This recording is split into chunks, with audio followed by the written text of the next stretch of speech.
purposeful, being purposeful and setting and the mindset. Another thing that we do to help with the mindset to establish the fact that you are in a virtual training class, not a meeting, is set up a virtual training classroom and you have people in their seats in the classroom and tell them, Right, absolutely.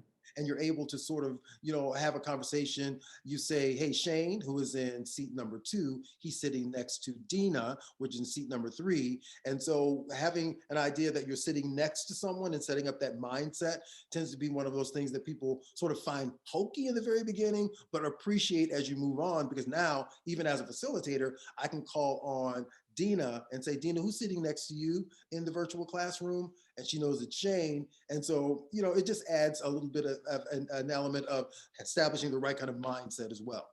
Yeah, and I'll even add to that, one thing that works really well is sometimes when you're facilitating the discussion, you're curating some type of learning that has happened in the virtual space.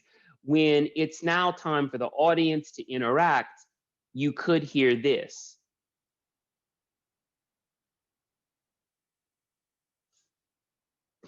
And of course, silence is okay. Silence, there's nothing wrong with silence.